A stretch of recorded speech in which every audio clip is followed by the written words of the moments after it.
सो आज हम एसपीएसयू के एमबीए स्टूडेंट आए हैं बीएन के ऑफिस में वन डे इंटर्नशिप के लिए। और सबसे बड़ी बात है, फाउंडर के साथ काम करेंगे और समझेंगे कि एक D2C ब्रांड जीरो से कैसे बिल्ड होता है। Marketing, operations and product in real time. No classroom lectures, only real business learning. Hello, ये है वन डे इंटर्नशिप जहां एसपीएसयू के 2 स्टूडेंट्स टॉप कंपनीज के इंडस्ट्री एक्सपर्ट के साथ पूरा दिन बिता रहे हैं। यहाँ बात है रियल वर्ल्ड एक्सपीरियंस की, जहां लीडरशिप सिर्फ एक वर्ड नहीं, रोज का काम का हिस्सा है। ना क्लासरूम ना थ्योरी, यहाँ सीखने का मतलब है मीटिंग्स का पार्ट बनना, कंट्रोल रूम का बज़ फील करना और उन कन्वर्सेशंस का हिस्सा बनना जो इंडस्ट्री को शेप करती है। और शायद यहीं से शुरू होती है लीडरशिप और लर्निंग की असली जर्नी।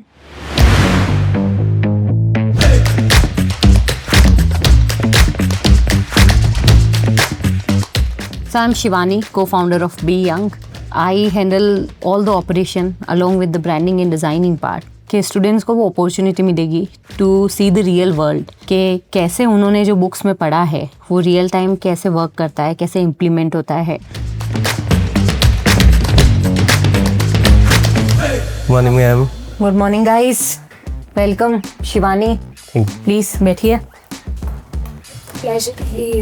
बताइए अपने बारे में, आप लोग क्या कर रहे हैं, अभी स्टडीज में क्या परस्यू कर रहे हैं, and what brings you here? Ma'am, I'm Jitendra Singh, currently studying at Padma Bhatt University, and I'm currently in MBA second semester. Amazing, amazing, sounds good. I was really nervous तो था ही। She made us very comfortable. Still वो nervousness कहीं ना कहीं थी हमारे में। I am Bhumi and I am also pursuing MBA at Sir Padampat Singhania University, and it's a pleasure to be here with you, and we want to learn some real learning and we want to see how a business works. Real learning, this is the main word। मतलब काफ़ी ज़रूरी है अगर आप एक student हो, if you get to know के real world में क्या चलता है तो काफ़ी सही है कि स्टूडेंट्स को वो अपॉर्चुनिटी मिलेगी to see the real world, कि कैसे उन्होंने जो बुक्स में पढ़ा है वो रियल टाइम कैसे वर्क करता है, कैसे इम्प्लीमेंट होता है। Ma'am, how do you plan everything? How do you manage your day, your week? तो व्हाट आई डू कि सपोज इस हफ्ते शूट है या इस हफ्ते हम लोग मिल रहे हैं, ठीक है, वो सारी प्लानिंग मैं एक वीक पहले ही कर लेती हूँ कि मेरी किस डे किस टीम के साथ मीटिंग ब्लॉक्ड है, किस दिन मेरा शूट्स चलेंगे, किस दिन मेरा ऑन फील्ड जो वर्क चलेगा with the operations team and everything. तो मैं एक हफ्ते पहले ही प्लानिंग कर देती हूँ कि भाई इस दिन मेरा यहाँ पे ऑक्यूपेंसी रहेगी, उस हिसाब से आई मूव है।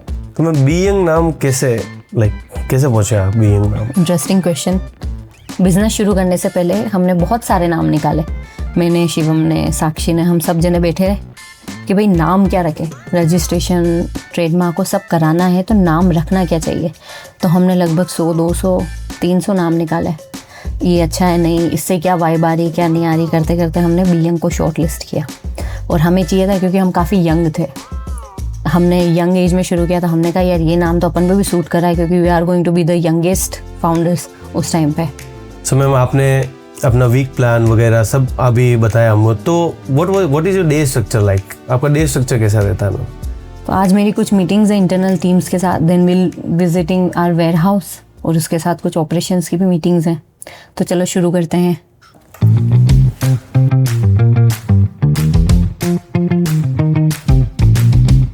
When I first met ma'am in the morning, it was a very good interaction, though I was a little nervous in the starting, but she made us very comfortable.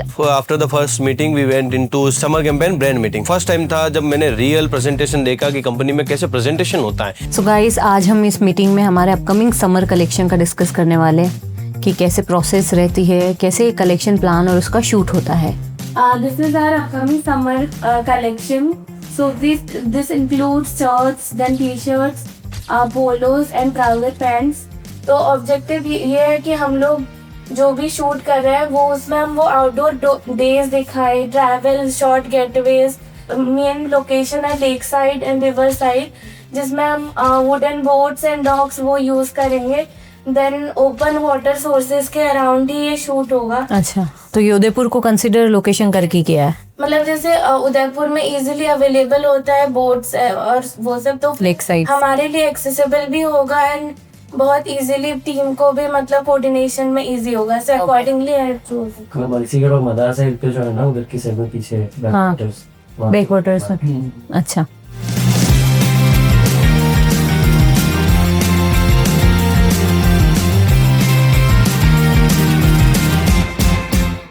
they introduced their summer campaign program, what they will launch. We got to know about their future plans and how they will take actions upon them.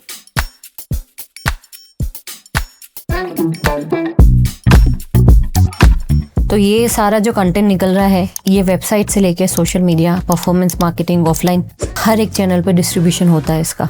अगर ये इस campaign की बात करें, क्योंकि एक product है वो हर चैनल पे होगा, ऑफलाइन, ऑनलाइन, मार्केट प्लेसेस, तो उसका वो कंटेंट भी वहाँ पे प्लेस होना चाहिए। तो उस हिसाब से यहाँ पे डिस्कशन हो रहा है। इस मीटिंग के बाद फाइनल करेंगे कौन सा किधर ले जाना है, क्योंकि होता है किसी किसी चैनल पे कंटेंट प्रेफरेंसेस अलग अलग होती है। उसके बाद और मीटिंग्स होती है, उसके बाद थिंग्स फाइनलाइज। आज सिर्फ हम देख रहे हैं थीम क्या है, क्या इन्होंने सोचा है, उसकी फाइनल डिस्कशंस और ब्लॉकिंग बाद में करेंगे। In future, I will also be preparing some of the campaign as a marketer. It really gave me such insights. आपको किस किस चीजों पे यहाँ फोकस करना पड़ता है, minute से minute. Even the music you are selecting will be suitable for it or not suitable for it. आपको किस किस aspects पे ध्यान रखना है, कस्टमर कितना सेंट्रिक होना है, intuition based होगा, कितना डाटा बेस्ड होगा। मैम, एक कैंपेन में कौन कौन से कंपोनेंट और फीचर होने ही चाहिए? कि जब भी ये कैंपेन प्लान करते हैं तो it's always around the customer and consumer. कितना रिलेट करेगा, उनको क्या चाहिए, उनका एज ग्रुप क्या, उनसे रिलेटिविटी कितनी है। सपोज ये जो पूरा कैंपेन प्लान हुआ, इसमें हमने बात की लिनन की, फ्लोई फैब्रिक की, इसलिए हमने effortless moment, one with the nature और स्लो मोशन की बात की। तो वो प्रोडक्ट से रिलेशन कैंपेन का जरूरी है और कस्टमर से रिलेशन बहुत जरूरी है। और उसके साथ आता है कि पूरे कैंपेन का ऑब्जेक्टिव क्या है, क्या ये सिर्फ अवेयरनेस के लिए है, क्या ये सिर्फ सेल्स के लिए है, या अवेयरनेस और सेल्स दोनों चीजों के लिए है, कस्टमर को हमें क्या बताना है, उसको माइंड में रख के ही कैंपेन की प्लानिंग की जाती है। जैसे आप कोई कैंपेन प्लान कर रहे हो एंड जैसा आपने सोचा वो वैसा नहीं होता है, या इफ़ इट फेल्स तो what steps do you take? सबसे पहले हम उसके मल्टीपल वेरिएशंस ट्राई करते हैं कि भाई एक कंटेंट काम नहीं किया तो दूसरा करेगा। अगर तब भी लगता है कि things are not working out as we plan, तो हमने जो बजट एलोकेशन किया होता है कि इतना बजट इन चीज़ों में लगाया है, तो उसको शिफ्ट कर देते हैं किसी और पे। सपोज हमारी एक मॉडल की इमेज वाली एड्स नहीं चल रहा है, मैंने एक एड चलाया जिसमें देयर इज़ अ मॉडल और लोगों को वो पसंद नहीं आ रहा है, तो हम क्या करेंगे, एट द सेम टाइम के बजट एलोकेट करके डिफरेंट फ्लेटले का एड चला देंगे इन्वायरमेंट में। फिर पता चला फ्लेटले का तो ROAS अच्छा दे रहा है, बट उसके साथ में और क्या चाहिए, तो हम उसके लिए फनल हिसाब से वीडियोस भी चलाते हैं।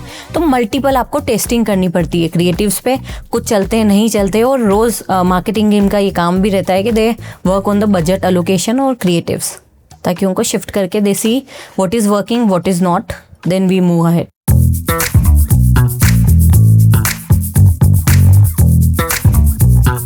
This is the CRM team. Yes ma'am. यहीं से सारे जो कस्टमर की क्वेरीज होती है सॉर्ट होती है। तो ये है Alisha and Imran, hello ma'am. who takes care of the whole CRM team. They are shadowing me today to understand how things work behind the camera, क्या चलता है, और एक्सपीरियंस लेने के लिए, ताकि इनके लर्निंग से आगे चीज़ें इनको हेल्प कर सके करियर में। हम जो ये ऑब्स्टिकल्स आते हैं जब आप कस्टमर्स की क्वेरीज को सॉल्व करते हो, तो आप इन प्रॉब्लम्स से कैसे ओवरकम करते हो? सो बेसिकली हम ये करते हैं कि हम कस्टमर को सॉल्यूशन 360 डिग्री देते हैं, हम उनकी क्वेरी को समझते हैं और जो कम्युनिकेशन है वो काफ़ी क्लियर रखते हैं। तो at being whether it is update about an early delivery और a delay, we take it in the same manner. हम बहुत क्लियरली कस्टमर्स को कम्युनिकेट करते हैं और उस वजह से कम्युनिकेशन और जो कस्टमर का एक्सपीरियंस है काफ़ी स्मूथ है। According to you what do customer need most? सबसे ज़्यादा उनको क्या चाहिए? टाइमली डिलीवरी, क्वालिटी और रिस्पॉन्स। तो बेसिकली मैं अभी बताती हूँ आपको कि as soon as quick commerce has stepped in, अभी कस्टमर को सबसे ज़्यादा कन्वीनियंस और अर्ली डिलीवरी चाहिए। Because right now if you are sitting down, you want a T-shirt, you want it for next day, maybe you are going to a party, you want to wear it, तो आपको immediately वो product चाहिए। तो at being affordability और quality was always our motto, but now we are focusing on faster deliveries. और इसमें एक चीज़ बताना चाहूँगी, जैसे मैंने बताया कि हम टियर 2, 3, 4 पे फोकस करते हैं, ठीक है, तो डिलीवर करना टियर 4 में और टियर 3 में it's a different kind of situation, क्योंकि अभी क्विक कॉमर्स के टाइम पे दे आर कंपेयरिंग के 2 दिन में डिलीवर टियर 4 में कैसे नहीं पहुंचता है, बट उसमें जो लॉजिस्टिकल, जो ऑपरेशनल चीज़ें आती है, वी आर ट्राइंग के उसको स्मूथ करके और जल्दी डिलीवर कराएं। मैम, CRM आउटसोर्स और इन हाउस में क्या डिफरेंस होता है एंड विच इज़ प्रेफरेबल? हर एक ब्रांड का अलग अलग एस्पेक्ट होता है इस चीज़ को देखने का, ठीक है, बट CRM टीम बनाने से पहले सबसे मेन जो चीज़ सोचनी पड़ती है कि भाई हमारे कस्टमर को हम कितनी इजी एक्सेस और कन्वीनियंस दे सकते हैं, ठीक है। तो इसीलिए हमने चूज़ किया कि इन हाउस रखेंगे, ठीक है। हर एक क्वेरी पे, हर एक कस्टमर पे हमारी पकड़ होगी, उनका हर एक सॉल्यूशन देना, उनको क्या दिक्कत हो रही हमें पता होगी। थर्ड पार्टी पे जाने पे क्या होता है कि उनके लिए सिर्फ एक क्वेरी है और आप अनदर क्लाइंट हो। कस्टमर्स के रिलेशन एक ब्रांड के लिए कितने इम्पॉर्टेंट होते हैं and how they solve their queries, और उनके जो भी क्वेश्चंस होते हैं वो किस तरह से वो टैकल करते हैं, और इफ़ उनके कोई कस्टमर्स को प्रॉब्लम हो रही है तो वो कैसे रिजॉल्व करते हैं। उन्होंने वो मेथड्स एंड टेक्निक सब बताया उसमें।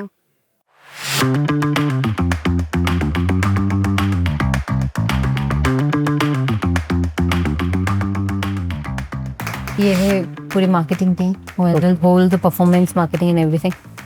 तो he is Mayank, he is performing marketing. ये पूरी मार्केटिंग में कैसे क्या एड्स, परफॉर्मेंस, बजट और कैसे ब्रांड्स के एड्स होने चाहिए। सर मेरा क्वेश्चन था कि मेनली जो मार्केटिंग में एड्स वगैरह जो आप प्रमोट करते हो, तो उनका मेन कंपोनेंट क्या होता है, किस क्राइटेरिया पे वो बेस होते हैं, उनका बजट कैसे फिक्स होता है कि आपको इस स्केल पे जानना है, स्केल कैसे डिसाइड होता है? फर्स्ट आपने जो पूछा कि आप कैसे उसको डिसाइड करते हो कि मेरे को ये इस तरीके का ऐड बनाना है या किस तरीके से उसको प्रमोट करना है।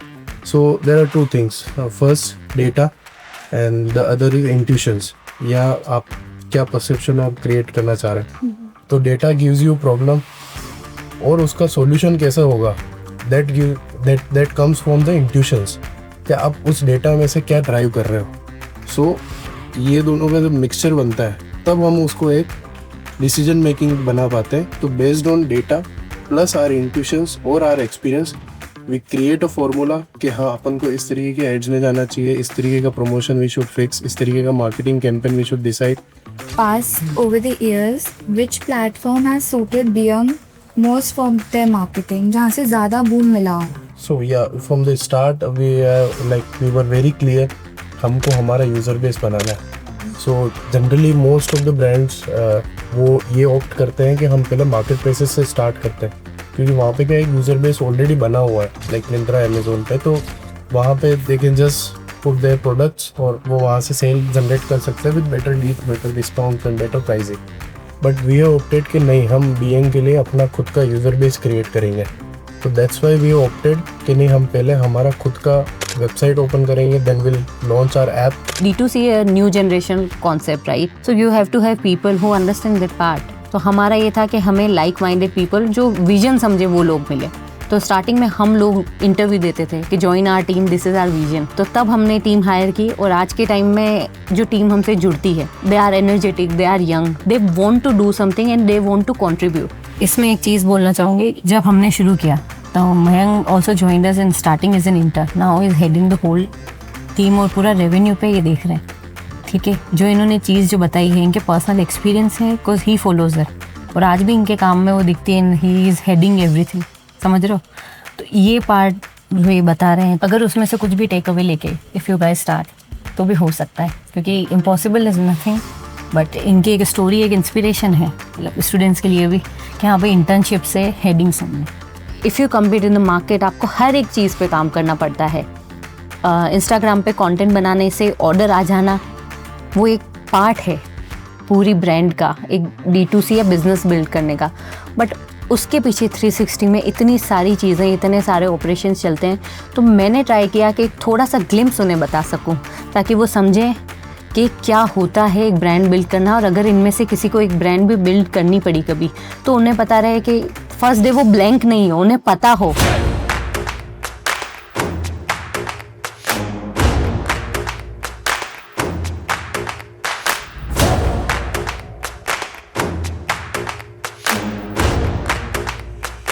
ये है वेयर हाउस, जहाँ से ऑर्डर्स कस्टमर तक पहुँचते हैं, यहाँ से निकलते हैं।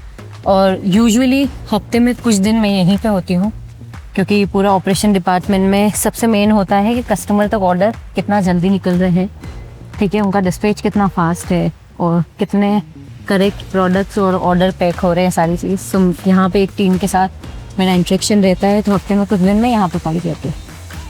वो एरिया है जहाँ पे बिन्स है, इन बिन्स में सारे प्रोडक्ट रखे जाते हैं। कोई भी ऑर्डर वापस रिटर्न आता है तो इस जगह पे उसको रिटर्न को चेक किया जाता है, उनकी QC की जाती है, फिर रिटर्न से रिफंड और इनिशिएट किया जाता है, सारी ये प्रोसेस होती है। आज से पहले इतना बड़ा वेयर हाउस मैंने कभी नहीं देखा एंड इसको देख के मैं एस्टोनिश था, क्यूरियस था कि इतनी कॉम्प्लेक्स चीज़ कैसे मेंटेन होती है, कि ERP मेंटेन करना, पर्टिकुलर प्रोडक्ट का एक पूरा पैकेज है, वो बिन है एंड 12 आवर में 24 आवर में पूरा प्रोसेस होगा।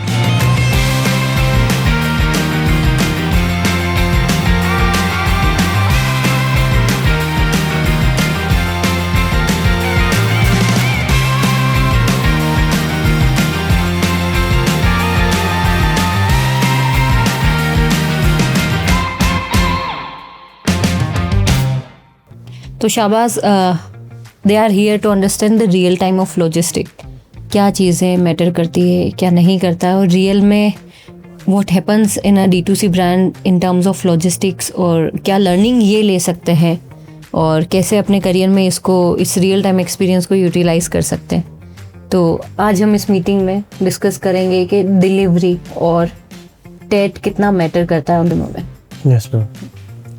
लॉजिस्टिक में सबसे पहले क्या होता है कि लॉजिस्टिक में जो भी होता है ट्रांजेक्शन होता है कस्टमर का ऑर्डर आने से लेके कस्टमर का ऑर्डर कस्टमर को मिलने तक, ठीक है। तो फर्स्ट माइल से लेके लास्ट माइल तक हमारे को पूरा कंट्रोल करना पड़ता है। इसमें क्या रहता है कि कहाँ फर्स्ट माइल में पिकअप हो गया, कनेक्शन हो गया, ऑन टाइम कनेक्शन हो गया, कोरियर से कोऑर्डिनेशन हो गया, ठीक है। कोरियर का कोऑर्डिनेशन करके इन ट्रांजिट में हो गया, कोरियर से कोऑर्डिनेशन करना। देन क्या आता है लास्ट माइल आता है। लास्ट माइल पे क्या होता है कि कस्टमर के पास जब शिपमेंट पहुंचा तो कोरियर से कोऑर्डिनेशन करके आप किस तरीके से उसको जल्दी से जल्दी डिलीवर करा सकते हैं।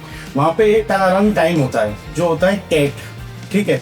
तो एक टेट कोरियर अपन कमिट करता है तो उस स्टेट में कस्टमर के पास वो शिपमेंट पहुंचना चाहिए, इन टेट डिलीवरी होनी चाहिए कस्टमर के पास। तो आज से पहले जब भी मैंने प्रोडक्ट मंगवाया, मैंने ऑर्डर किया, वो 3-4 दिन में आ गया मेरे पास and I was happy. Today I came to know that कि उस हैप्पीनेस के पीछे कितना वर्क होता है, 24/7 लोग कितना काम करते हैं। एक वो प्रोडक्ट बन के वेयर हाउस में आके टाइमली डिलीवर हो रहा है, उसके पीछे कितनी कॉम्प्लेक्सिटी है, कितने लोग काम कर रहे हैं, कितने आवर्स उनको देने पड़ रहे हैं। I came to know all about it.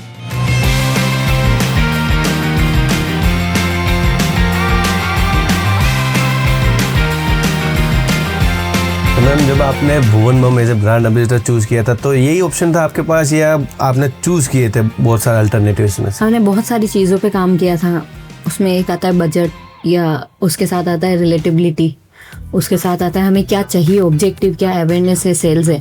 हमने मल्टीपल सेलिब्रिटीज़ देखे, उनमें से हमने भुवन चूज़ किया क्योंकि he is the most relatable personality to youth. मतलब काफ़ी रिलेट करते हैं, इंगेज करते हैं, तो उनके जो ऑडियंस है वो हमारी से मैच होती है, इसलिए हम लोगों ने उनको चूज़ किया। क्योंकि सबसे बड़ा फैक्टर मैच करता है कि आपके ऑडियंस से आप जिसको एम्बेसडर लेके आ रहे हो वो कितना रिलेट कर पाते हैं। It's all about relatability. अगर मैं किसी और को लेके आ गई, suppose someone is too fancy, ठीक है, they won't relate to my audience, उनको नहीं पसंद आया तो वो सब फैक्टर्स देखने पड़ते हैं। आप अपने पर्सनल और प्रोफेशनल लाइफ में एक बैलेंस कैसे मेंटेन करते हो? ये क्वेश्चन तो मैंने अभी 2 दिन पहले लिंक्डइन की पोस्ट पे भी डाला था कि एक लड़की को हमेशा सबसे पहले पूछा जाता है बिजनेस वुमेन फाउंडर को कि how do you manage your personal life balance. और ये मुझे थोड़ा यूँ भी लगता है कि अगर एक मेल फाउंडर होता है तो people will ask him that, but balance तो सच बताऊँ तो देयर इज़ नो बैलेंस। आपकी एक लाइफ इम्पैक्ट होती ही होती है।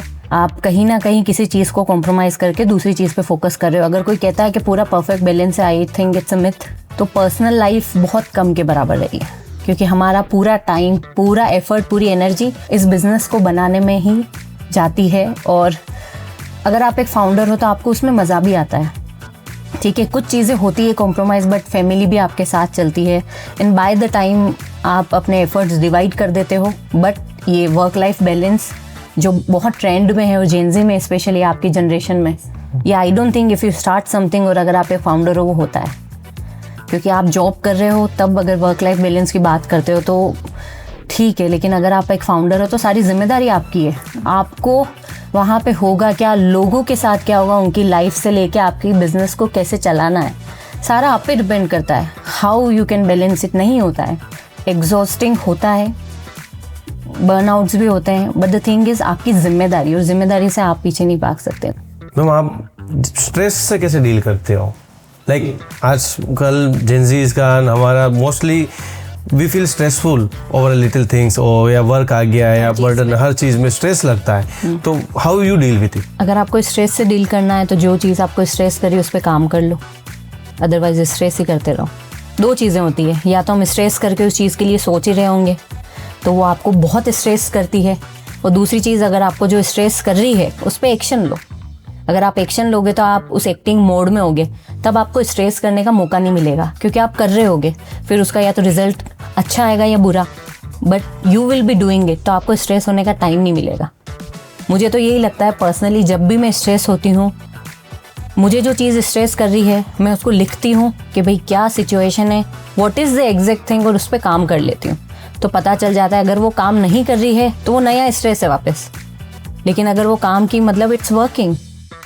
ऑल्सो टोल्ड देम एनजाइटी को सॉल्व करने या हटाने का सबसे ईजी वे है जो चीज़ एनजाइटी दे रही है उस पर काम करो, अदरवाइज तो आप एनजाइटी होती रहेगी आपको। सेम मतलब बिजनेस हो, लाइफ हो, सब जगह काम होता है कि इफ़ यू आर फीलिंग कि ये चीज़ में इनफ नहीं दे रहा है या थिंग्स आर नॉट वर्किंग, तो क्या वर्कआउट नहीं कर रहा है आपको वो भी उस टाइम पे पता होता है, बस just work around that. We asked her about her personal life and we had a great interaction in which both of us, ma'am and me, also interacted, and it was a very good interaction.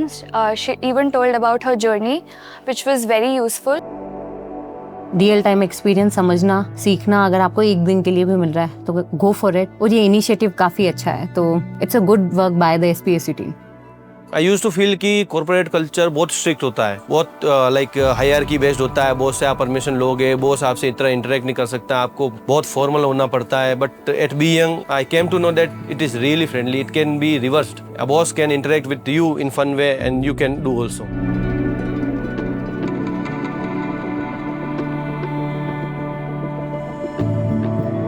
जो initiative आप लोगों ने किया है काफ़ी interesting लगा, क्योंकि back then it was not there. ठीक है, एज ए स्टूडेंट हम लोगों को भी अगर वो अपॉर्चुनिटी मिलती तो it could have been different. As a layman, we don't know how a brand works, क्या roles होते हैं CEO के, but today because of this one day internship we got to know that, and I think it has helped, and बहुत सारी चीज़ें पता चली कि how a CEO works and what roles they play. Today's day will really be turning point of my life because today my confusion decreased and my knowledge increased. मेरा precision set हुआ, मेरा goal set हुआ कि मेरे अंदर बहुत सारे confusion थे. She just busted all the myths I had and उन्होंने clear कर दिया कि most of the difficulties and most of the problems we have, we just create ourselves. Really thank you to Faculty of Management at SPSU for providing us such a great opportunity, जो हमें इतना insight मिला, and we really appreciate for such opportunities in future also.